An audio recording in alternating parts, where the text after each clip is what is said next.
I had polished my boots until the reflection of the overhead lights at Fort Liberty's Officers Club shone back like a second pair of eyes. The brass band was tuning up the smell of coffee and starch hung in the air, and every ribbon on every uniform looked like a small piece of pride.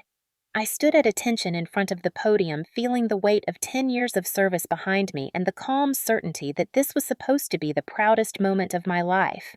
General Hawthorne stepped forward, tall and deliberate, his expression the same steady confidence that had guided half the division through long deployments. The oak leaf cluster he held caught the light just as the national anthem faded. When he pinned it to my uniform, a burst of applause filled the hall. For a single breath, I believed that sound would echo forever. Then it was shattered by a woman's voice slicing through the air. It came from behind the crowd. I recognized it instantly. My stepmother, Linda Monroe. Linda. Her heels clicked like warnings on the polished floor. I saw her face, perfectly made-up lips trembling not with emotion, but rage. My father stood behind her, frozen eyes darting between us like a man watching a car crash in slow motion. She shouted words that turned every head in the room. "You stole my husband's money and his life." The echo of her accusation hit harder than the noise of applause had moments before. I barely had time to lower my hand from salute when she reached me. I smelled her perfume, sharp and expensive, before I felt the swing of her arm. Her fist connected squarely with my face. It was not a slap. It was the kind of strike meant to humiliate more than harm, but it did both. A rush of heat and pressure burst across my nose. The sound around me faded to a single high note. I tasted iron. My hand shot up instinctively, and when I looked down, I saw a smear of red against the silver of my new insignia. Gasps rippled through the hall like a wave meeting stone. The brass band stopped mid-note. General Hawthorne's chair scraped back. 2 MPs broke formation and moved in fast, their boots pounding like drum beats. Linda kept shouting, her voice cracking. "She is a thief. She used my husband. She disgraced this family." Her words spilled into the air while her body jerked back under the MP's grip. I watched half in disbelief, half in numb clarity as they pulled her toward the door. She twisted, shouting my name like a curse. My father followed 3 steps behind, hands out, but doing nothing to stop her. The crowd parted as if afraid that guilt could be contagious. The general turned to me. His voice cut through the silence, calm and furious at once. "This is a military facility. Remove that woman immediately." The MPs obeyed. The door closed with a heavy thud that seemed to seal something larger than the room. For a moment, no one moved. I felt every pair of eyes on me. The metal on my chest still gleamed under the lights, but all I could see was the dark stain spreading beneath it. I forced my shoulders straight and tried to steady my breathing. The smell of polished wood, the faint echo of the anthem, the heavy silence of witnesses who did not know whether to applaud or pray.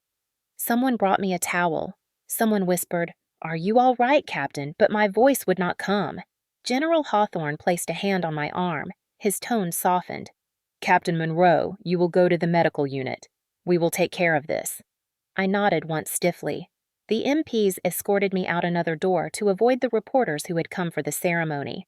As I walked past the hallway mirrors, I caught glimpses of myself from different angles. Blood on the collar, eyes wide but dry, the face of a soldier who had learned long ago to hold pain like a secret. Outside, the March air was cold enough to sting. The sky over Fort Liberty was the same pale blue I had stared at during countless morning formations, only now it looked indifferent. I kept walking, boots striking rhythm into the concrete. Behind me, I heard the murmurs of officers trying to understand what had just happened, how something so personal had invaded something so formal. My thoughts were a blur of disbelief and old memories pressing against the surface. I had expected someday that Linda would find a way to humiliate me again, but not here, not in front of the general who had written my promotion letter, not in front of the flag I had sworn to defend. When I reached the steps outside, I stopped and touched the metal again. It was still warm from the lights still shining beneath the blood. That image stayed fixed in my mind, a symbol of everything I had earned and everything that could be taken in a single moment. I straightened my posture again because training runs deeper than shock. A photographer was standing at a distance, unsure whether to lift his camera. I met his eyes. He lowered it. Even he understood that this moment did not belong in the newspapers yet. A black SUV from base security pulled up. The driver saluted and said softly, "Captain the General asked us to escort you to Womack Medical." I nodded.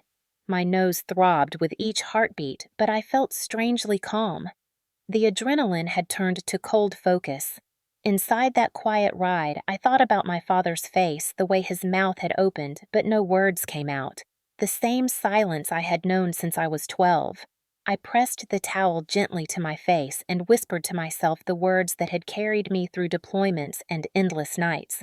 Stay composed, record everything. Then I looked at the blood again and knew that this time the story would not end in silence. If you had been standing there, would you have stepped in or would you have frozen the way my father did? The ride from the Officers Club to Womack Army Medical Center lasted only 7 minutes, but each second felt drawn out like the slow ticking of a metronome, marking everything that had just gone wrong. The base security driver said nothing. The hum of the engine and the faint static from the radio filled the silence I could not break. I pressed a folded towel against my face, not to hide the blood, but to keep from shaking. Every turn of the vehicle made my head throb.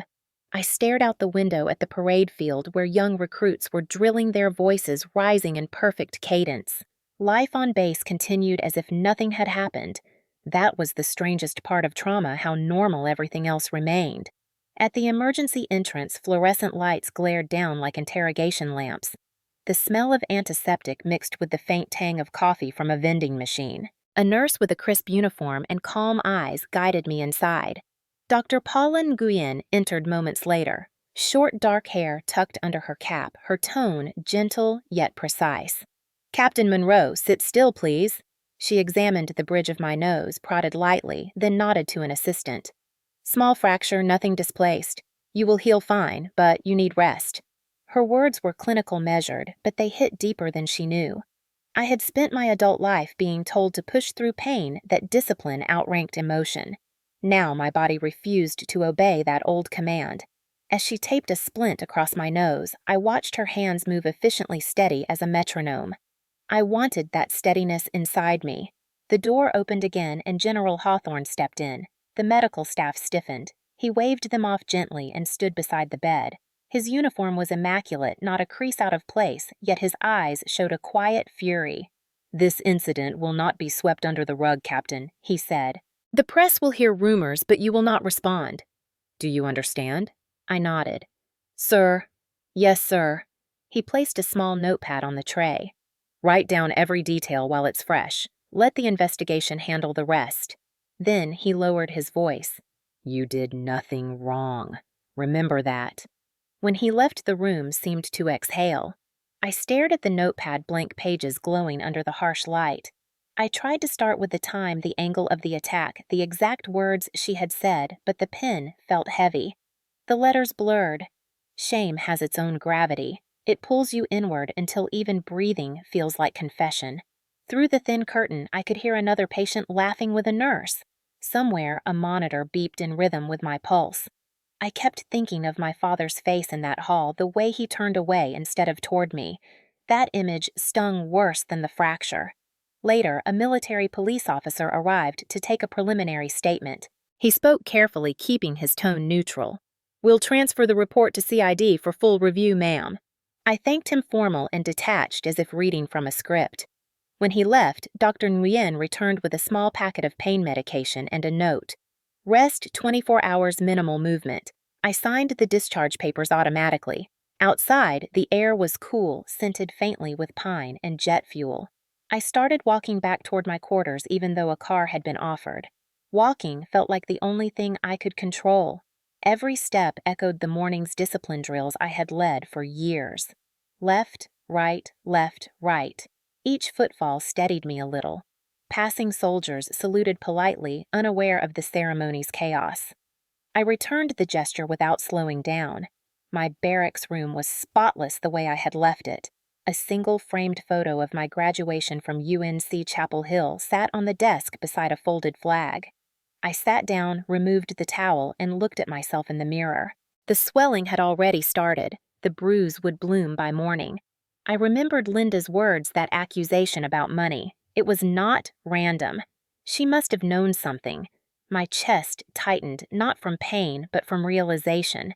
That punch had been rehearsed, born of resentment years in the making. I reached for the notepad again and began writing everything I could recall: her arrival, the perfume, the sequence of events, my father's silence. The more I wrote, the steadier my hand became. Documentation felt like armor. Hours later, when the sun began to set, the room filled with orange light. My phone buzzed. My father's name appeared on the screen. I stared at it until the call went to voicemail. He called again. Then a message: "Please don't press charges." She was upset. Don't ruin her life over one mistake. I set the phone face down. The words echoed inside my head until they blurred into a dull hum. The pattern had returned. Linda acted.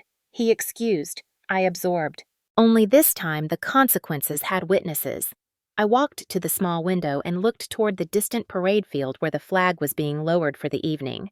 A formation of soldiers stood at attention, silhouettes against the fading light.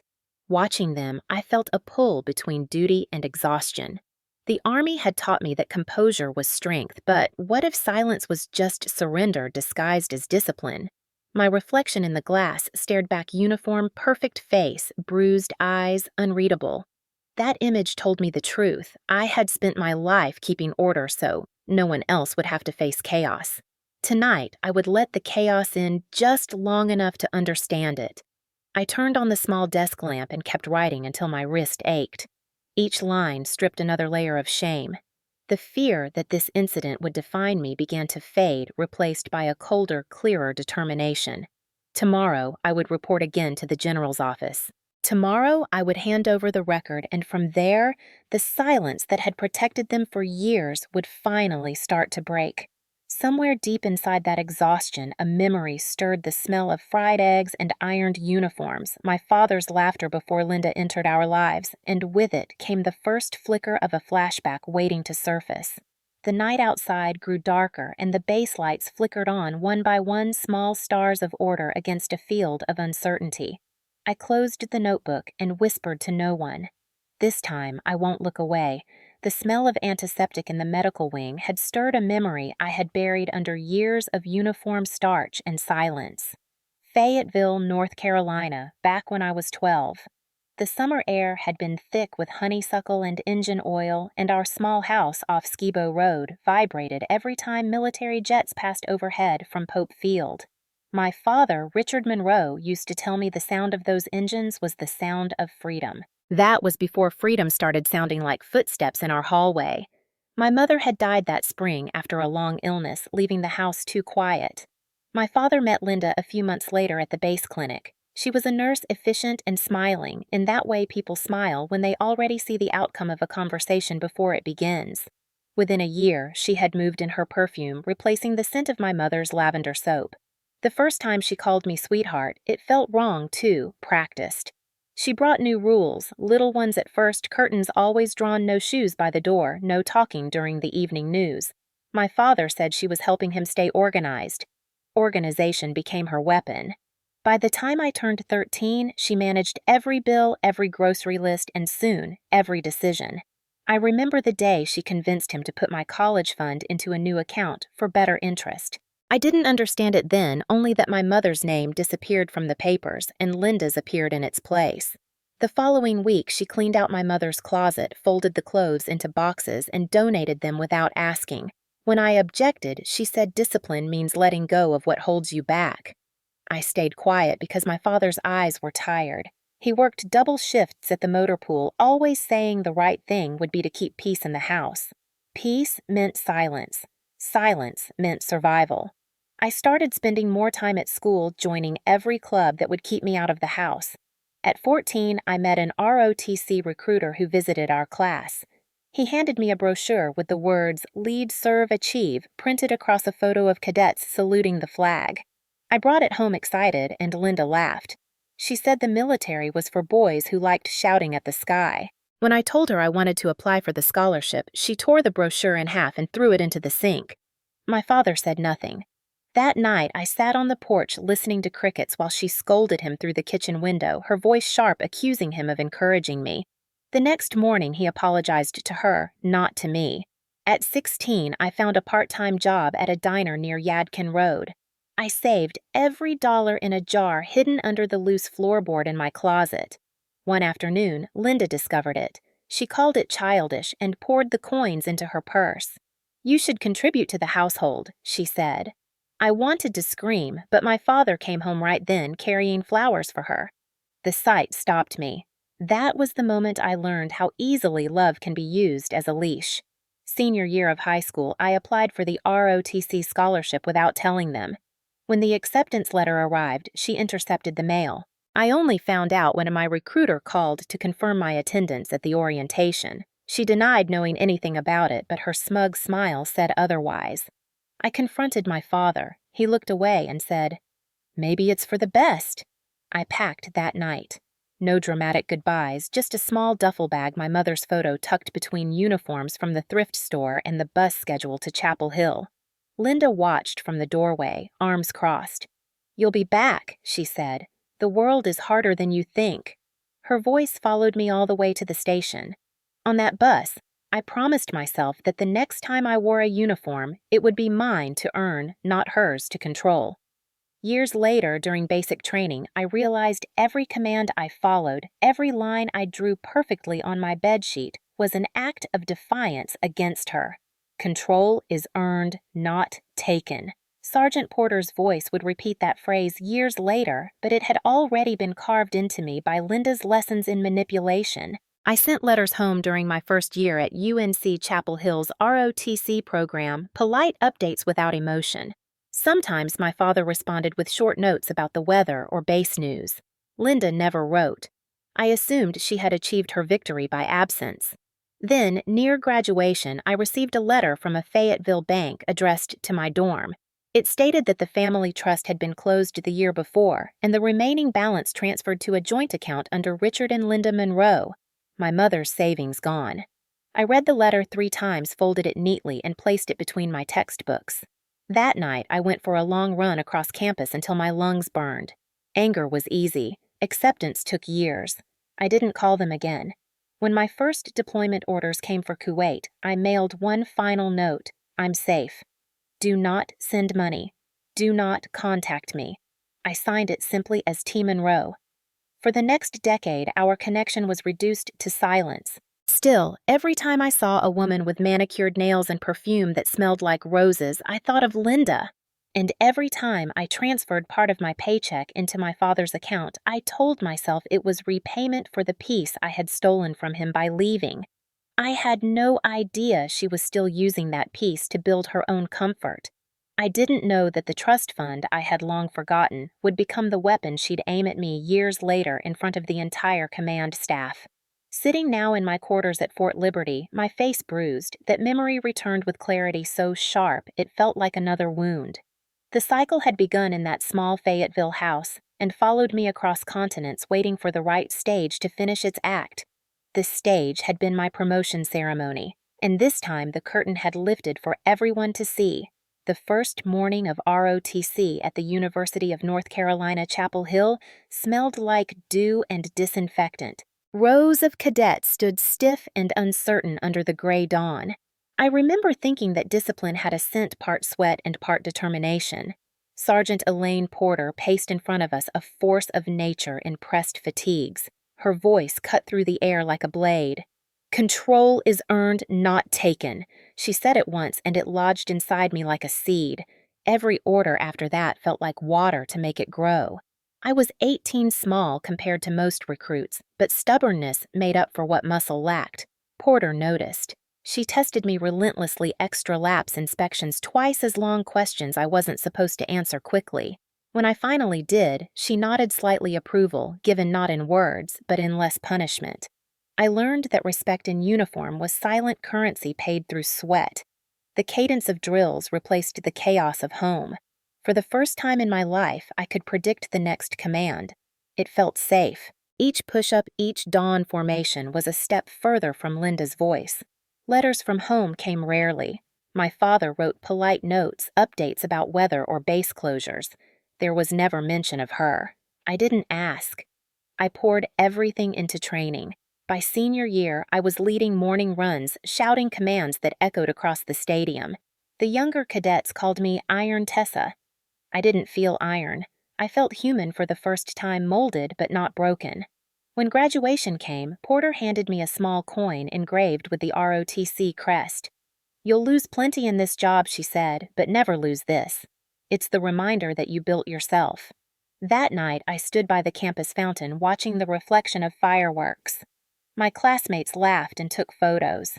I just touched that coin and thought of the Fayetteville house, how far its shadow had stretched, and how I was finally outside it. After commissioning, I was assigned to the logistics division at Fort Drum, New York. The winters there were brutal snow biting through gloves, wind screaming across open fields. Yet I felt alive. The work suited me, planning supply routes, tracking shipments, solving problems before anyone noticed them. Details were my armor. Every box checked meant control. I found solace in numbers, spreadsheets, and routines. The Army rewarded efficiency, and efficiency left no room for the ghosts of home. Deployment came fast. Kuwait, first then Germany. The airbase in Kuwait smelled of jet fuel and sand. Nights were long, but not lonely. Soldiers always find family among strangers.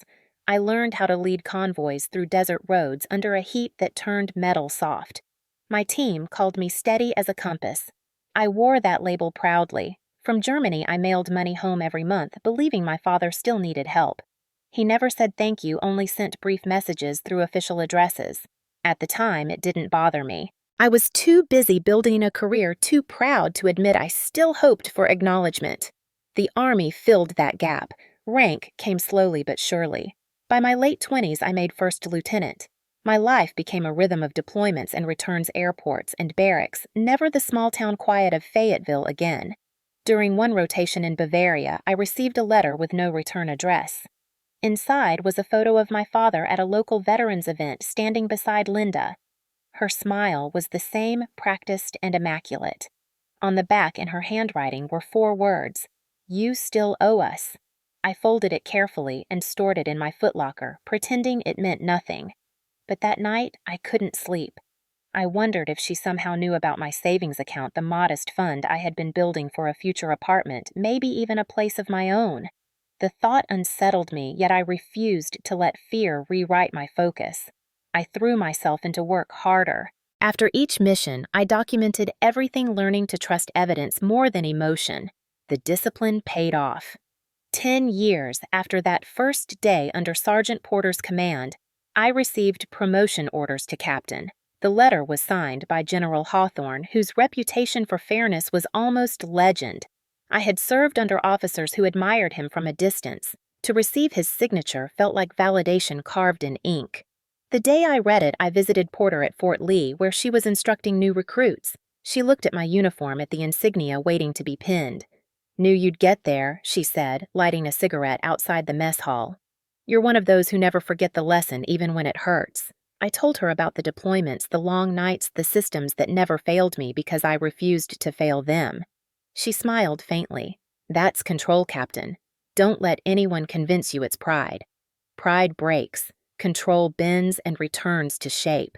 When I left her, the evening sun glowed against the barracks windows, turning everything to gold. I felt a rare stillness. The road had been long but straight, every step justified by effort. Back at my quarters, I unfolded a small box I had kept sealed for years. Inside was my mother's photo and the coin Porter gave me. I placed the coin on the table beside the letter of promotion. For the first time, those 2 symbols, home and the Army, didn't feel at war with each other. They simply existed side by side. I thought maybe this was what closure looked like. I didn't know then that closure is never the end, only the pause before another opening. Weeks later, an email arrived from my father's address. The subject line read simply, "Proud of you." I opened it to find 3 lines. "Congratulations, Captain. Linda and I will attend the ceremony. She's excited to see you." That was all.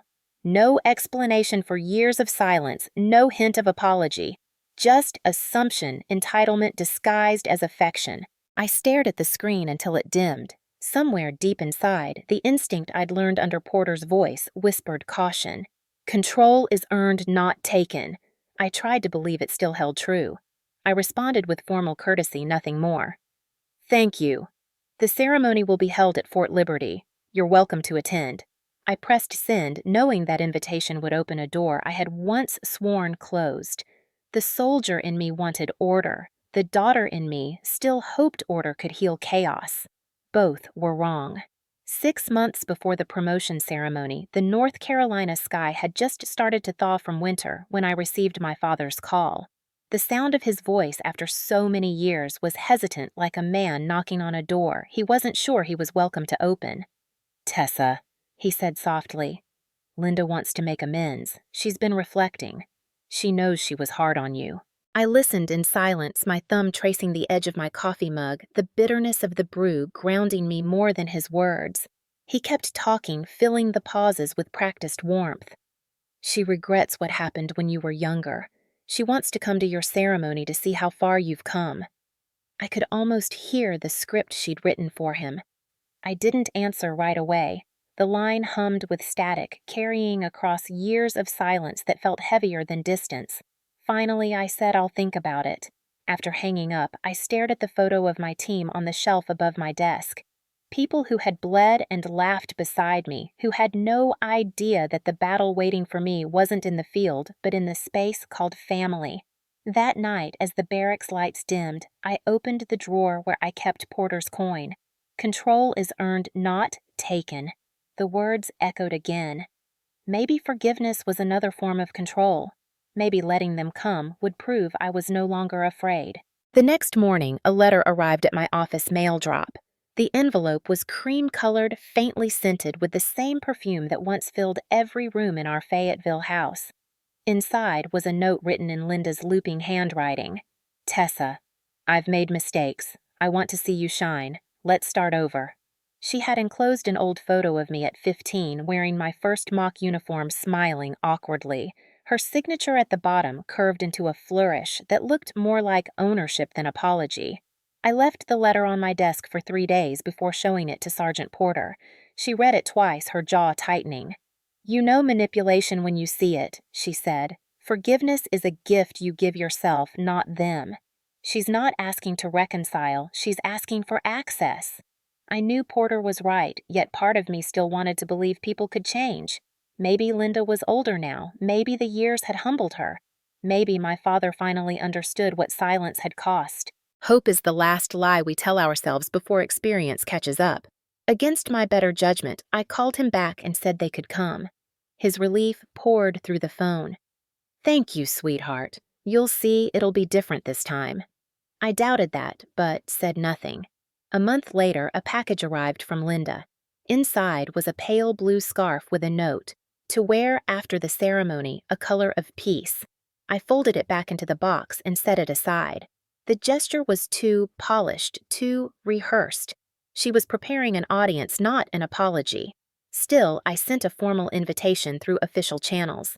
They would need to check in at Fort Liberty's Visitor Center background, verified clearance approved. I followed procedure down to the smallest detail because procedure meant safety. Meanwhile, the base was buzzing with preparations for the spring promotions. General Hawthorne's staff coordinated every seating chart, every ribbon placement. When I briefed logistics teams, I noticed the small things that usually escaped me, voices growing louder near family tables, the faint, nervous energy that always hovered before an event where pride met expectation. At night, I tried to read, but found myself replaying conversations that never happened. What would I say to her? What would she say to me? The last real conversation we'd had was the night I left home. She told me the world was cruel, and I told her so was she. Both of us had been right. 2 weeks before the ceremony, a new worry surfaced. Finance flagged unusual activity on my personal savings account. A small withdrawal of $500 from an ATM in Fayetteville. I rarely used that card, and the alert made my stomach twist. I called the bank immediately. The representative confirmed that the card had been used physically. I canceled it on the spot and filed a report. Still, the timing gnawed at me. Only 3 people had ever known that account existed: me, my father, and Linda. I wanted to believe it was coincidence, but coincidence had Linda's handwriting all over it. I mentioned it to Porter in passing. She frowned, eyes narrowing. "Change your passwords, freeze your accounts," she said, "and keep every receipt. People like her don't apologize. They plan." The phrase stayed with me. I checked my credit report that night, every transaction, every line. Everything else looked normal, yet the unease refused to fade. A week later, my father called again. "Linda's excited about the trip," he said. "She's been talking about how proud she is. She even bought a new dress."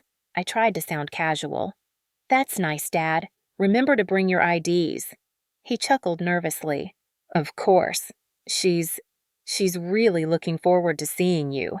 His voice trailed off, the pause between us filled with things neither of us dared to say. After hanging up, I stared at my reflection in the window, the dark glass showing a face I barely recognized, older, harder, the soldier version of the girl who had once begged that same man to take her side. I whispered to the reflection, "Don't mistake control for peace." The day before the ceremony, I walked through the officers' club one last time to inspect arrangements. Rows of chairs faced the stage where the national flag hung perfectly ironed, no crease out of place. The scent of polished wood and lemon oil filled the room. Staff tested microphones rehearsing the sequence that would honor the new officers. I stood there imagining how it would look when the general pinned my insignia. Then, uninvited, the memory of Linda's letter surfaced again. I opened my phone and reread her line, "I want to see you shine." It didn't sound like support. It sounded like possession. Outside, rain began to fall light, but steady tapping the windows like a countdown. I exhaled slowly, squared my shoulders, and reminded myself that the Army had taught me how to handle ambushes. Still, I couldn't shake the sense that this one would come dressed in family clothing. What I didn't yet know was that Linda had already found out about my thrift savings plan, the quiet nest egg every officer built over time. The information had come from my father during one of his casual phone calls. He thought he was making conversation. She thought she'd found a leverage. And I was about to discover just how dangerous forgiveness could be when someone like her decided to weaponize it. The morning of the promotion ceremony arrived clear and bright, the kind of day North Carolina rarely gifted in early spring. The air at Fort Liberty carried the faint scent of pine and fuel, a blend that always reminded me of training days and long marches. I stood in front of the mirror inside the officers' club dressing room, smoothing the sleeves of my dress uniform, checking the shine on every button. The reflection staring back was composed but cautious. Outside, a brass band tuned their instruments, the low hum of conversation rising from the hall. When I stepped into the corridor, a young lieutenant saluted and said, "Congratulations, Captain Monroe. We're proud to have you on the roster today." I nodded, grateful for his politeness. Pride and anxiety often wore the same expression. The hall glowed with light streaming through tall windows. Rows of white chairs lined the floor, each one occupied by officers' families and local dignitaries. I saw my father before I saw her. He sat near the front, hands folded in his lap, shoulders tight. His hair had grayed since I last saw him, but the nervous tapping of his foot was unchanged. Beside him, Linda Monroe sat in a navy dress that shimmered under the chandeliers. Her posture was perfect, her smile too wide. When she noticed me, she lifted a hand in a delicate wave as if the years between us were nothing more than a short misunderstanding. I returned a polite nod and turned away. My place was on stage, not in that row of ghosts. General Hawthorne stood near the podium, his presence commanding even in stillness. He greeted me with a firm handshake. "Ready." "Captain." "Always, sir." He smiled, the kind that carried respect rather than warmth. Then he addressed the crowd, his voice deep and steady. "We gather to honor the men and women who have proven that leadership is not given, it is earned." The applause rose, filling the hall with the rhythm of unity. I felt my chest tighten, not from nerves, but from the weight of what this day meant. 10 years of service, countless deployments, every sacrifice converging into this single moment. The general called my name and I stepped forward. The band played softly, a low hum beneath the applause. He lifted the insignia silver gleaming under the lights and pinned it carefully on my uniform. The applause swelled. Cameras flashed. For one fragile second, I believed the ghosts had stayed buried. Then, behind the noise, I heard it, Linda's voice. It started as a whisper but carried like thunder through the still air. She stole from her own family. She used her father's savings. The words sliced through the applause. Every head turned. The general paused, confusion flickering across his face. I turned toward the audience. Linda had stood trembling, but not with fear. Her voice rose sharper now. "Tell them, Tessa. Tell them how you emptied your father's accounts, how you built your career on lies." My father reached for her arm, whispering something I couldn't hear. She jerked away, pointing at me. "You think those medals make you pure? You're just wearing the money you stole." The sound that followed wasn't applause or gasps. It was silence, so absolute it pressed against my skin. I felt every heartbeat echo inside that silence. I wanted to speak to defend myself, but years of training held me still. "Control is earned, not taken." I heard Porter's voice in my head, calm as ever.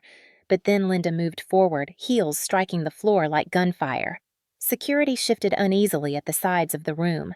My father stood halfway, hand out. Linda ignored him. She stopped just short of the stage, her face a mask of fury and triumph. I saw the glint of tears in her eyes, not from sorrow, but from adrenaline. "You took everything from me," she said, voice breaking. "My husband's respect, his home, his savings. You turned him against me. You're a thief hiding in uniform." Before anyone could intervene, she raised her hand, fast and deliberate. The slap never came. It was a closed fist. It struck square across my face, the same spot she had marked all those years ago. A flash of white, the sting of pain, and then the metallic taste returned. Gasps erupted, chairs scraped, someone shouted for security. The general's voice boomed enough. Military police surged forward, grabbing her arms. My father stumbled after them, shouting her name. She twisted and screamed, "You'll regret this, you ungrateful child!" I stood perfectly still. Blood trickled onto the insignia the general had just pinned. The lights above seemed to flare brighter, searing the moment into memory. General Hawthorne turned toward me, his voice controlled but furious. "This ceremony is over. Escort them out immediately." MPs pulled Linda from the hall as she kicked and shouted her cries, fading down the corridor. My father followed, head bowed. Reporters at the back lowered their cameras. Even they sensed this was not a story to be taken yet. I breathed in slow and deliberate, tasting copper and silence. The general approached me. "Captain Monroe, report to medical immediately." I saluted, blood staining my glove. "Yes, sir." As I walked off the stage, every step felt heavier than the last. I could feel the eyes of the room following me. Officers, cadets, civilians, all witnesses to a private war made public. Outside, the afternoon sun had lost its warmth. The air was cool against my bruised skin. A security officer opened the door to the waiting vehicle, his face pale. I climbed in without a word. Through the window, I could still see the Officers' Club grand and dignified against the blue sky, a place meant for honor now echoing with scandal. The car pulled away, and I pressed the towel once more against my nose. Somewhere behind the ringing in my ears, I could still hear the general's order. This ceremony is over, but for me, it had only just begun. Justice, shame, and silence, they all waited in the next chapter. If you had been standing in that hall watching your own family turn against you, what would you have done? Would you have shouted or stood as still as I did? The smell of antiseptic greeted me again at Womack Army Medical Center, but this time I walked in upright, refusing the stretcher the MPs offered. Dr. Paula Nguyen was already waiting, her eyes calm behind thin frames softened when she saw me. "Captain Monroe, sit down. You're in shock." I shook my head. "I've been through worse, ma'am." She didn't argue. She just handed me a cold compress and started her examination. The room was quiet, except for the ticking of a wall clock and the faint hum of the air vent. She murmured clinical notes as she checked for swelling. "Same side as before," she said quietly. "That's no coincidence." I met her gaze in the mirror across the room. No, it's not. When she finished taping the bridge of my nose, she leaned against the counter, arms folded. You know, Captain, there's a difference between endurance and neglect. You don't have to take this silently. The words landed heavier than I expected. I opened my mouth, closed it again. She had seen too many soldiers mistake silence for strength. Before I could respond, the door opened and Sergeant Elaine Porter stepped in uniform. Crisp, expression controlled. She gave a short nod to Dr. Nguyen, then turned to me. You look like you lost a sparring match with fate, Captain. Her attempt at humor broke the tension, and I almost smiled. Almost. Dr. Nguyen excused herself, leaving us alone. Porter pulled a chair beside me, her voice low. I watched the video. Someone in the press leaked it before command locked it down. It's already spreading. My stomach dropped. What video? The ceremony, the hit, the blood, the general's reaction. She paused. And your father standing there doing nothing. I stared at the floor tiles, the sterile white squares blurring together. Porter continued, document everything, Captain. Every call, every message, every word. You can't control what they say, but you can control the record. I nodded slowly. That's the lesson you taught me years ago. She smiled faintly. Then you already know what to do. I wanted to ask her how to stop the shaking in my hands, but pride kept the words inside. She placed a folder on the table. CID wants your statement first thing tomorrow. They've already taken custody of your stepmother. Civilian jurisdiction, but they're coordinating with JAG. It'll move fast. Her tone softened. Don't let guilt talk you out of justice. You've earned better than silence. After she left, I sat alone for a long time, the hum of the fluorescent light louder than any noise outside. My phone vibrated. It was my father. I hesitated, then answered. His voice came out hoarse, pleading. Tessa, please. Don't press charges. She's not herself. She was upset. The media will destroy us. I kept my tone flat. Dad, she attacked me in uniform, in front of a general, in front of the entire division. He exhaled shakily. She didn't mean it. If you report her, they'll arrest her. She's your family. I closed my eyes. My family ended when you chose silence. There was a pause, the kind that carried years of regret, but no apology. Please, he whispered. For me, I said softly. You destroyed that honor long before she did. Then I ended the call. The silence afterward felt cleaner, somehow sharper, as if a long infection had finally been cut away. I sat there until the clock reached midnight, then pulled the notepad from my bag. I began writing my statement not as a soldier reciting procedure, but as a witness reclaiming voice. I described everything: the sound of her heels, the accusation, the pain, the silence after. Each sentence steadied me. Documentation became a kind of exorcism. When I finished, I signed it, folded it carefully, and placed it inside a folder marked personal. The next morning, CID arrived. 2 investigators in plain clothes, professional and direct. They asked for my account, took the statement, recorded additional details. Their questions were precise, procedural. Where did the assault occur? What was the motive? Did you feel threatened before the event? I answered each without hesitation. When they asked about financial motives, I mentioned the ATM withdrawal, the previous trust fund, the pattern of control. One of them, a woman named Agent Bell, nodded slowly. This isn't random, Captain. It's premeditated. I knew that word well. It belonged to planning, to intent, to war. When they left, I felt strangely lighter. Justice had found a starting point. Later that day, General Hawthorne called me into his office. The man who had commanded thousands now looked at me not as a subordinate, but as a person. He closed the door, folded his hands. Captain Monroe, this situation will draw attention, maybe even congressional interest. You'll want to keep your record spotless. I'll assign an attorney from JAG to advise you. I saluted, but he waved it off. Sit. His tone softened. I've served long enough to know that the hardest battles aren't overseas. They're here with the people we let close. Don't let them rewrite the story. You earned every stripe you wear. He paused, then added, You don't need revenge, Captain. You need recorded truth. The distinction stayed with me long after I left his office. That night, I returned to my quarters and opened my laptop. The headlines had already begun: Army captain attacked by stepmother during ceremony. The comments were a blur of sympathy and speculation. Some questioned how a civilian gained access, others blamed stress politics, family dysfunction.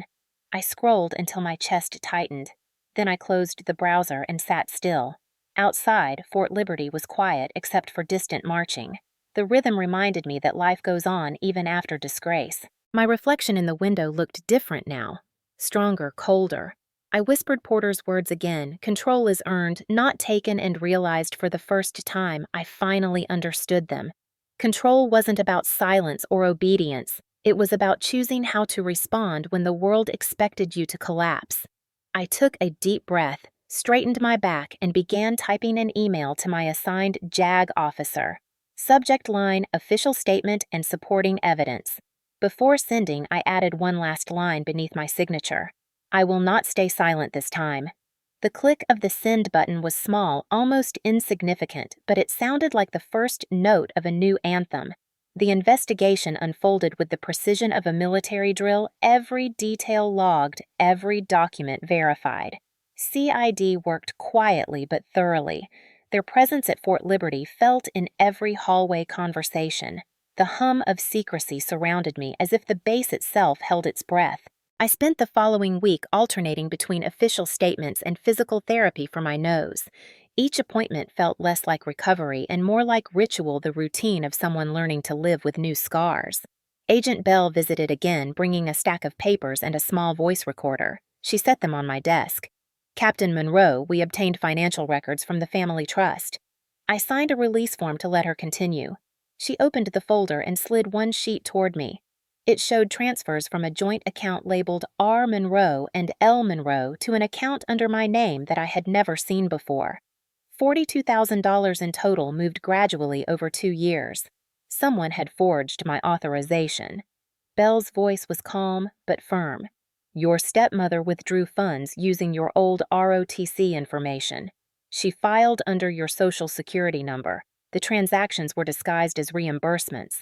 I felt heat rise behind my eyes, not anger but the cold rush of understanding. She wasn't only trying to humiliate me, she wanted to destroy my credibility. Bell continued. The DA in Cumberland County is taking the case. It's financial fraud tied to assault. They'll likely offer a plea deal, but we recommend proceeding with full charges. She paused. Your father might become a reluctant witness. My stomach tightened. I nodded slowly. Do what you must, Agent. Just tell the truth. After she left, I sat staring at the papers, tracing each date, each number. The pattern was unmistakable, a trail of entitlement dressed as family management. Linda had stolen not because she needed the money, but because she needed control. Later that afternoon, General Hawthorne summoned me again. His office smelled faintly of pipe tobacco and old paper, the kind of scent that always made me think of permanence. He gestured for me to sit. The news travels fast, Captain, he said. The press wants an interview, but public affairs is handling it. You're not to speak publicly. Understood, sir. He studied me for a long moment. I've seen soldiers break under less personal attacks. You're holding steady. I swallowed the bitterness that wanted to rise. I've had practice, sir. He gave a faint smile. I imagine you have. Then his tone hardened.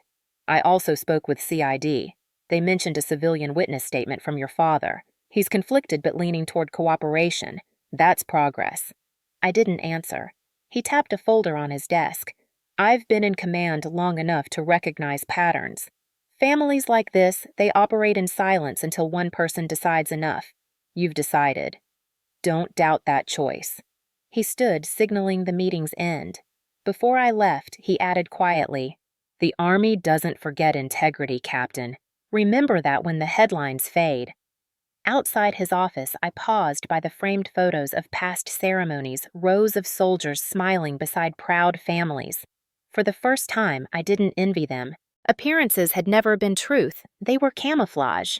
That evening, as rain began to fall across the base, my phone buzzed with an unknown number. It was my father. His voice trembled. Tessa, the investigators came by. They asked about the accounts. I told them the truth. She took the money, not you. My throat tightened. Thank you, Dad. He sighed, a sound caught between guilt and relief. I should have stopped her years ago. I was afraid of losing everything. Now I've lost it anyway. For a moment, I said nothing, letting the sound of rain fill the silence. Then I said softly, "Maybe this is how we both stop being afraid." After hanging up, I sat by the window watching the water streak down the glass. Each droplet caught the reflection of the hallway light, tiny moving stars in the dark. It was strange how justice could feel both heavy and freeing. The next morning, CID brought new updates.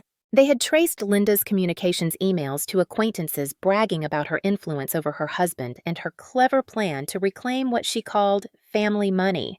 There were attachments, too. Drafts of letters she never sent. In one, she wrote, "She may wear a uniform, but I own her legacy." That line stuck with me more than any other. I forwarded the evidence to the JAG attorney assigned to my case.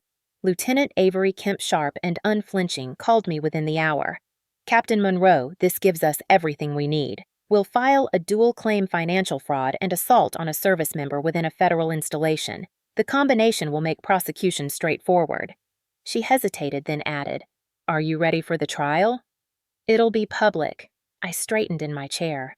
"I've been on deployment in sandstorms and convoys under fire, Lieutenant. A courtroom can't scare me now." She chuckled softly. "Understood, ma'am. I'll see you there." In the days that followed, the story reached local news. Army Captain Face's family betrayal, one headline read. Another said, "From promotion to prosecution." The base community rallied quietly. Cards appeared in my mailbox messages from soldiers I barely knew. "Stay strong, Captain. We've got your six." One morning, I found a small note slipped under my door. It was unsigned.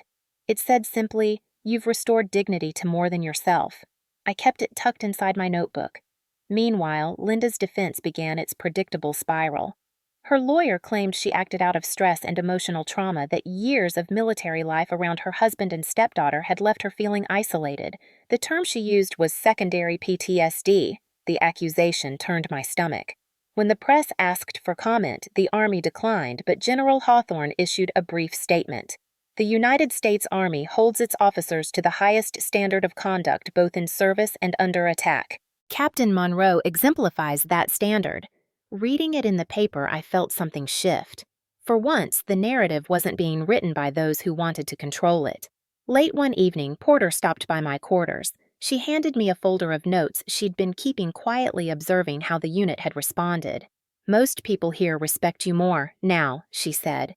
"They've seen what resilience looks like." I didn't feel like a symbol, but maybe symbols aren't meant to feel, they're meant to remind.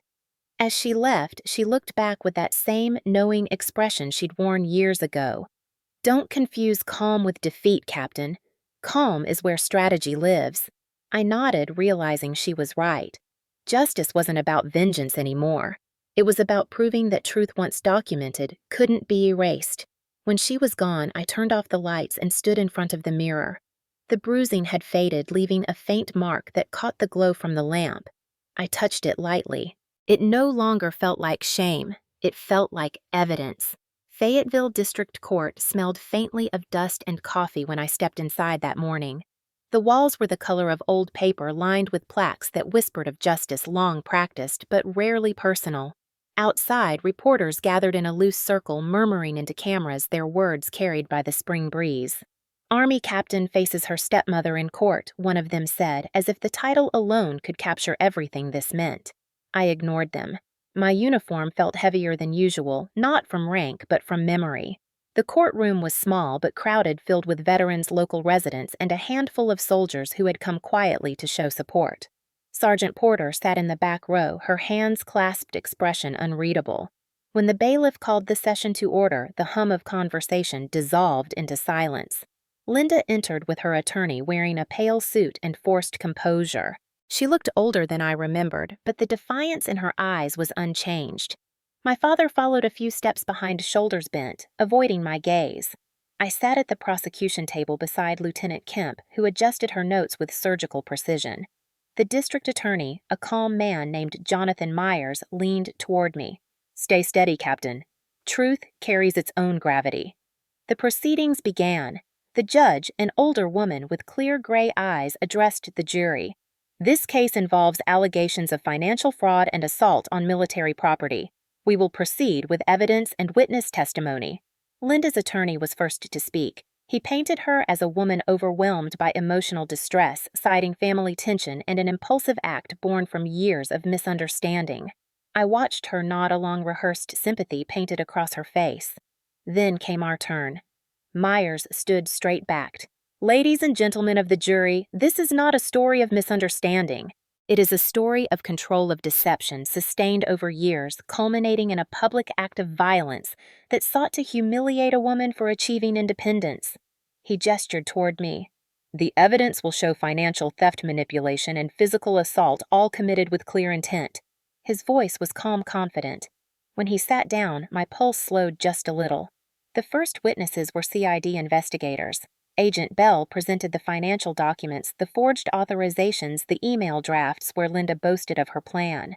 The projector displayed her words on a screen for all to see. "She may wear a uniform, but I own her legacy." The courtroom stirred. Linda's lawyer objected, claiming context, but the judge overruled. The evidence stood. Next came my father. He walked slowly to the stand, his hands trembling as he swore the oath. When asked to describe what he saw at the ceremony, he hesitated, eyes flickering between Linda and me. Finally, he said, "She hit her. She accused her of theft." "It wasn't true." His voice cracked. "The money wasn't Tessa's doing. Linda managed everything. She controlled the accounts." Myers asked, "Did you know she had been taking funds from your daughter's savings?" My father's face folded inward. "No, not until CID showed me. I trusted her. I thought it was shared." The courtroom was silent, except for the scratch of the clerk's pen. Linda shifted in her chair, jaw tight. When it was my turn to testify, I stood, walked to the stand, and met the eyes of the jury. My oath felt heavier than any order I had given or received. Myers began, "Captain Monroe, describe what happened on the day of your promotion." I told them everything: the ceremony, her accusations, the moment of impact, the silence that followed. As I spoke, the courtroom seemed to hold its breath. I described how it felt to stand in uniform, struck not just by her hand, but by the betrayal it carried.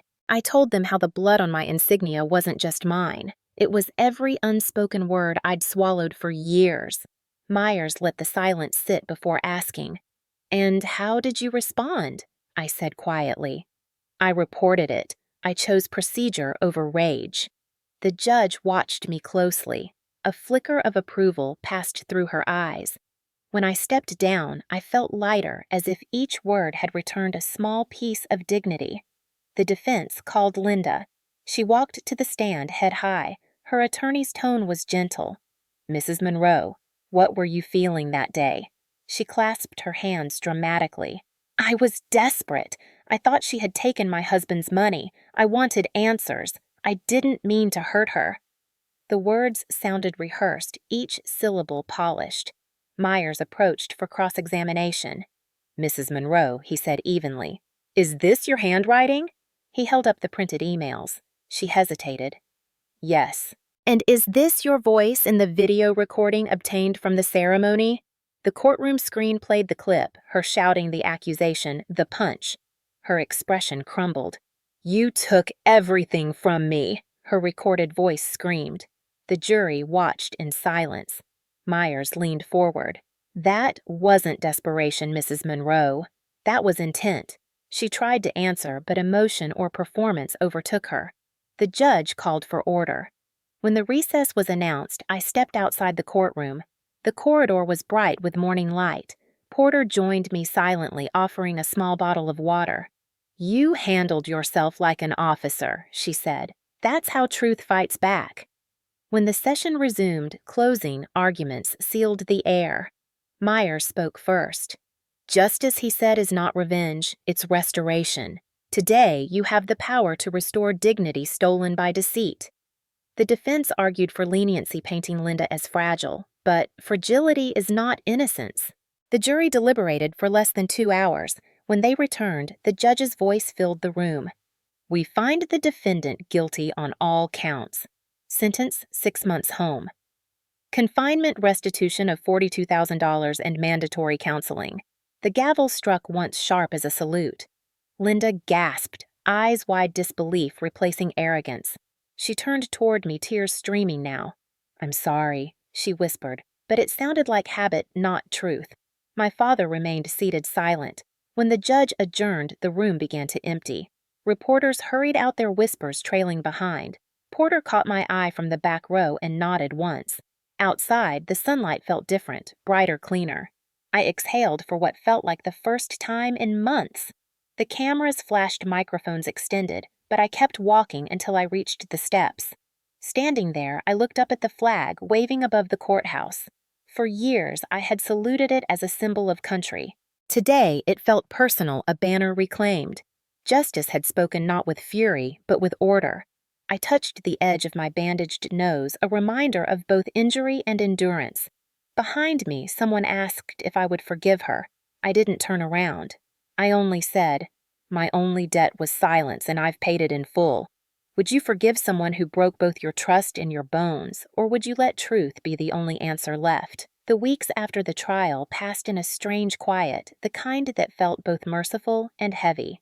Fort Liberty returned to its usual rhythm, morning drills echoing across the parade ground, the sound of distant aircraft slicing through the sky. But for me, time slowed. My days were filled with paperwork, medical appointments, and long stretches of solitude I hadn't known how to inhabit. The bruises had faded into faint shadows on my face, but they seemed to linger deeper, like ghosts under the skin. I reported to General Hawthorne's office one final time before my transfer to Texas. He looked at me over a stack of reports. "Captain Monroe, you've handled yourself with exceptional restraint. I'm recommending you for the leadership course at Fort Sam Houston. You'll find it restorative." I saluted. "Thank you, sir." His eyes softened. "The Army rewards control, Captain, but don't let control rob you of peace. There's a difference." He paused before adding, "You've restored honor not just for yourself, but for this institution. That's no small thing." I left his office with the strange sense that my career had been both broken and rebuilt in the same breath. The flight to Texas was quiet, the cabin filled with soldiers in transit. Outside the window, clouds drifted like slow waves. I thought about Linda confined to her home, facing the quiet she had always feared. I thought about my father somewhere between guilt and freedom. For the first time, I didn't feel responsible for either of them. My focus was my own now, something I hadn't felt since childhood. Fort Sam Houston greeted me with wide skies and the scent of warm earth. The training course began at dawn, a blend of strategy sessions and field work designed to forge better leaders out of survivors of command. It felt less like instruction and more like rehabilitation for the soul. The instructors emphasized composure, empathy, and adaptability qualities I had been forced to learn the hard way. During our first morning run, the air was cool and dry. My breathing came evenly, though a faint ache remained along the bridge of my nose. Pain, I realized, was no longer punishment. It was a marker of endurance. Each step became a declaration that I had survived something I was never supposed to face in uniform. Family turned enemy, love turned weapon. After the run, I sat on a bench overlooking the training field. A soft breeze carried the smell of cut grass and diesel. A young lieutenant from another unit sat beside me shyly, asking if I was the officer from the news. I hesitated, then nodded. He said quietly, "My mom hit me once at my graduation. I didn't tell anyone." His confession was small but powerful, a reminder that silence wasn't mine alone. I told him, "Sometimes speaking out isn't about punishment. It's about giving pain a name so it stops owning you." He nodded and said thank you before jogging off. I sat there for a long time after realizing that healing wasn't a single act. It was a conversation that had to start somewhere. Therapy followed every Thursday at the Army Behavioral Health Center. My therapist, Major Collins, was direct but kind. "Survivors don't seek revenge, Captain. They seek balance." The phrase became a mantra.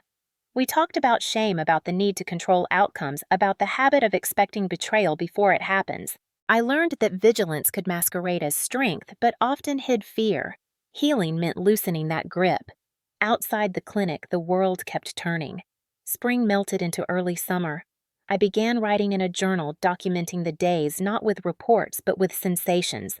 The smell of rain on hot asphalt, the hum of the mess hall, the laughter of young soldiers playing cards. Slowly, the rhythm of ordinary life began to replace the tempo of crisis. One afternoon, I received a letter forwarded from Fort Liberty. It was from General Hawthorne. The envelope was plain, the handwriting neat. Inside, a single line, "Honor restored is honor earned." Beneath it, a small gold coin identical to the one Porter had given me years before. I held it in my palm, the metal warm against my skin, and felt something settle inside me, a quiet recognition that survival wasn't the end of the story. It was the beginning of integrity. That evening, I went running again, longer this time. The sun was low, the air glowing amber. My breath came easier with each mile, my mind empty except for the rhythm of my steps. When I reached the overlook near the base perimeter, I stopped to watch the horizon. The world looked vast again, unclaimed by pain. For once, I didn't feel small within it. I thought of my mother, the woman whose memory Linda had tried to erase. I whispered, "You'd be proud, Mom." Then I laughed softly at the sound of my own voice. Talking to ghosts, perhaps, but it didn't feel strange. It felt necessary. The next morning, I received an email from Porter. No subject line, just one sentence. "The measure of a leader is how they rise after humiliation." Attached was a photo of my old ROTC class. I smiled for the first time in months, not the practiced kind, but the one that reached my eyes. In the mirror, the scar on my nose was faint, but visible, a reminder of everything that had broken and rebuilt me. It no longer looked like a flaw. It looked like a signature. On my final day at Fort Sam Houston, Major Collins handed me a certificate of completion and said, "Captain, the hardest mission you'll ever have is staying kind after cruelty. You've done that. Congratulations." That night, I packed my duffel, slowly folding each uniform piece by piece. The air smelled faintly of cedar and new beginnings. I looked around the room one last time and whispered the same words I had written in my first field journal: "Stay composed, record everything." But now they meant something different. Composure was no longer a cage, it was clarity. Documentation wasn't defense, it was legacy. As I zipped my bag, I caught my reflection again and realized I didn't see a victim or even a survivor. I saw an officer still standing, proof that dignity could be rebuilt from the ashes of humiliation. Outside, crickets hummed and the night breeze felt gentle against my skin. I took one last look at the horizon before turning off the light, ready for whatever came next. Healing, I realized, wasn't about forgetting what hurt. It was about remembering it without flinching. The letter from my father arrived 2 months after I completed the leadership course. It was brief, written in his uneven script, the kind of handwriting that always seemed to apologize for taking up space. "Tessa, I'd like to see you. I'll be at Fort Sam Houston on the 15th. Please." There was no return address, only a faint coffee stain in the corner. I read it 3 times before setting it down. The first feeling that came wasn't anger, it was exhaustion. Still, something in me understood that some wars end not with victory, but with conversation. The morning of his visit was warm and cloudless. The base cafeteria buzzed with the noise of soldiers in line for breakfast. I chose a table by the window, the kind of place where silence had room to breathe. When he walked in, I recognized the hesitation in his gait before I recognized his face. He looked smaller, not from age, but from surrender. His hair was white now, his shoulders bent forward as if carrying invisible weight. He spotted me and approached slowly, hat clutched in both hands. "Tessa," he said, voice catching somewhere between guilt and relief. I gestured for him to sit. For a long time, neither of us spoke. The sound of utensils clinking around us filled the space like background static. Finally, he said, "You look strong."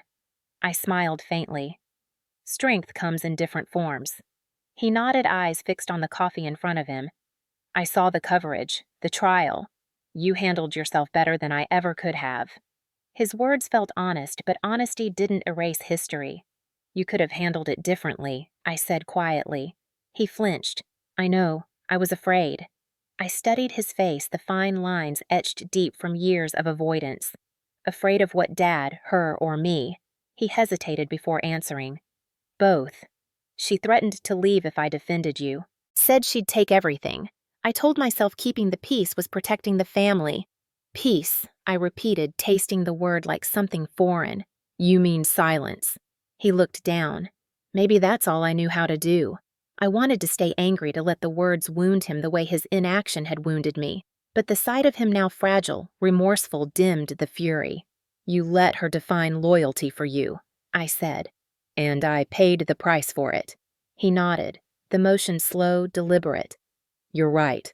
I let fear speak louder than truth. He reached into his jacket and pulled out a small envelope, sliding it across the table. Inside was a set of legal papers, divorce documents already signed. I ended it, he said. The lawyer from the base helped me. She's gone. The house is sold. I stared at the signature. It didn't feel like vindication. It felt like a door finally closing. Why now, I asked. His voice shook. Because you showed me what courage actually looks like. For the first time, he looked directly into my eyes. Watching you stand there in court, calm, steady, facing everything I ran from, it made me realize I've been wearing the wrong kind of uniform my whole life. His words hung between us, heavy but sincere. I can't undo what I allowed, he continued, but I can choose not to live under it anymore. He took a shaky breath. I'm sorry, Tessa. For every time I stayed quiet, for letting her hurt you, for pretending not to see it. The apology landed softly, unexpected. I looked at the man who had once been my hero, who had become my disappointment, and now sat before me stripped of all pretense. You can't rewrite what happened, I said, but you can live differently now. He nodded. I intend to. For a moment, silence settled again, but this time it didn't sting. He reached across the table and placed his weathered hand over mine. You remind me of your mother, he said. She never raised her voice either, but when she spoke, everyone listened. I swallowed the lump rising in my throat. You loved her, I said. Yes, he whispered, and I failed her by letting someone else erase her. The cafeteria noise dimmed to a hum. Outside, sunlight spilled across the field, where cadets ran morning drills. Their cadence echoed faintly through the glass, a steady rhythm of command and response. It sounded like life continuing, structured and sure. My father watched them too. You were right to leave, he said. It's what saved you. I exhaled slowly. Leaving saved us both. We just didn't know it then. He smiled faintly. You sound like her when you say things like that. For the first time in years, I let the comparison warm me instead of ache. I reached into my folder and pulled out a copy of the Army Family Support referral forms. You'll need these, I said, sliding them across the table. It connects you with veteran assistance programs, housing counseling, financial planning. Start there. He looked surprised. You're still helping me after everything? Because it's what Mom would have done, I said simply. He nodded, eyes glistening. You have her grace. We sat quietly after that, both staring out the window. After a while, he said, What happens next for you? I smiled faintly. I'm heading to D.C. next month. There's a recognition event at the Pentagon. He hesitated.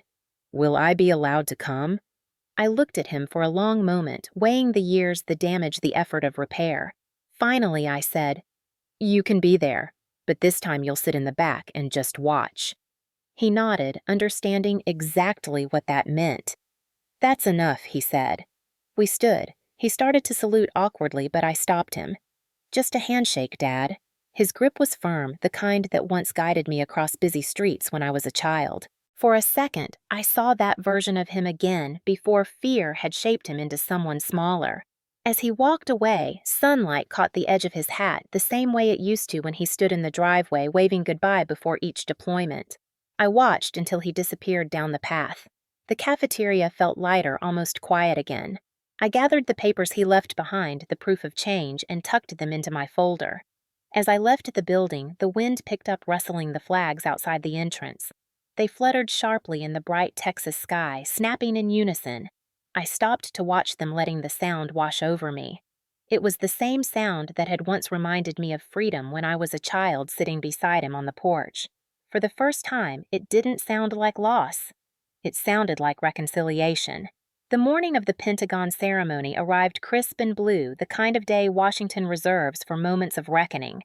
The air smelled faintly of rain and jet fuel as I stepped out of the black government sedan, my dress uniform pressed to precision. The marble steps of the Pentagon gleamed beneath the sunlight, reflecting hundreds of years of duty and sacrifice. Inside, the Hall of Heroes was already filling with service members, journalists, and dignitaries. Flags lined the stage, and the soft hum of conversation rose like a low tide. I had walked into dozens of ceremonies before, but this one felt different, less about rank, more about truth finding its final form. A staff sergeant handed me the program, Recognition of Distinguished Service and Integrity. My name was printed third on the list. Behind me, I heard the shuffle of a familiar gait. Captain Monroe General Hawthorne's voice carried warmth wrapped in authority. He looked sharper than I'd ever seen him, his medals gleaming under the lights. "Are you ready?" "Yes, sir," I said, my voice steady. "You've come a long way from that day in Liberty's Officer Club," he said, his tone softening. "But don't think of this as repair, Captain. Think of it as acknowledgement." His words sank deep. "Yes, sir," I repeated, meaning it this time. The audience hushed as the ceremony began. The Secretary of the Army stepped up to the podium, her voice clear and deliberate. "Today, we honor those who exemplify not only excellence in service, but courage in moral adversity. True integrity is tested not on the battlefield, but in the moments when no one is supposed to fight back." Her gaze found mine briefly, a subtle nod. When my name was called, I walked to the stage, each step echoing in my ears like the beat of a drum. General Hawthorne stood waiting beside the podium, holding a small red box. As I turned to face him, flashes from cameras filled the hall. The air felt electric heavy with anticipation. He opened the box and lifted the Meritorious Service Medal, its ribbon glinting under the lights.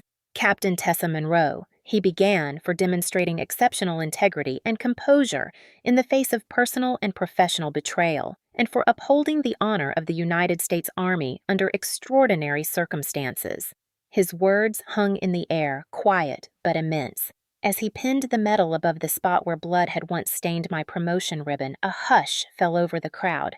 For a heartbeat, I saw that day again, the flash of my stepmother's fist, the shock, the silence, and then it was gone, replaced by something vast and weightless. Redemption, not revenge. Hawthorne saluted me crisp and unwavering. I returned it, my hand trembling only slightly. The applause came slowly at first, then built like a wave rolling through the hall. The cameras clicked, reporters leaned forward, and somewhere in the back row, I saw my father. He wasn't standing with the crowd, just sitting quietly, his hands folded in his lap. But when our eyes met, he nodded once, a silent salute between two people who had finally survived the same storm. After the ceremony, the press gathered in the foyer. Microphones flashed, questions flew, but I answered only a few. "Captain Monroe, what message would you give to others facing family abuse or betrayal?" I paused, choosing my words carefully. Some battles aren't fought overseas. They happen in our living rooms, our offices, our own silence. But integrity, when protected, becomes its own form of armor. You can win without destroying. The cameras clicked again, capturing the stillness behind the statement. Another reporter asked, "Do you forgive your stepmother?" I looked straight at the lens. "Forgiveness isn't surrender," I said. "It's letting go of their hold on your story." The foyer went quiet for a moment before the noise resumed. After the interviews, I stepped outside onto the Pentagon terrace. The city stretched before me, monuments, the Potomac shimmering like glass, the hum of traffic threading through the distance. It was the same world, but it felt newly made. General Hawthorne joined me. "You handled that well," he said. "I didn't plan to." I admitted. "I just spoke what was left." He smiled faintly. "That's usually where the truth lives." A few steps away, the Secretary of the Army was speaking with my father. When she turned, she gave him a brief handshake before leaving. He walked over slower now, but steadier than before. "That was something," he said. "Mom would have been proud," I replied softly. "She always said truth takes the long road home." He chuckled, eyes glistening. "You sound just like her. Maybe that's the point," I said. We stood side by side in silence, watching the flag above the Pentagon ripple in the breeze. Its sound reminded me of that day outside the courtroom, the same rhythm. But this time, it wasn't pain that filled the air. It was resolve. "What will you do next?" he asked. "Keep serving," I said, "but maybe differently. Training others, helping soldiers deal with family trauma before it breaks them." He nodded, proud but quiet. "You've turned the worst day of your life into something useful. That's rare." "It's necessary," I said. He squeezed my shoulder once before stepping back. "You did good, Tess." I smiled at the old nickname. "So did you, Dad." After he left, I lingered on the terrace a little longer, the metal cool against my chest. Around me, the city hummed alive and unbothered. I thought about Linda alone now, somewhere in Fayetteville, bound not by walls, but by the consequences of her own making. Pity wasn't what I felt, just distance clean and absolute. My phone buzzed. A message from Sergeant Porter saw the ceremony online. "You carried every one of us with you. Proud." Another followed from Dr. Nguyen, healing confirmed. I laughed softly, the sound surprising even me. As the sun began to lower, the shadows stretched long across the marble floor, turning everything gold. I stood still, letting the light wash over the uniform that had seen both humiliation and restoration. For the first time, it felt whole again. I raised my hand in a slow salute, not to anyone watching, but to the journey itself, the chaos, the silence, the fight, the peace. Some victories aren't loud, they're steady, earned breath by breath. And some medals aren't pinned to the chest, they're carried in the heart where resilience lives. As I turned to leave, I glanced one last time at the flag. It caught the wind and unfurled, fully bold and unbroken. I whispered to it the only words that felt right. "Some battles never leave you, but neither does the strength you found in them." Then I walked down the steps toward the waiting car, the sound of my boots against stone echoing like closure.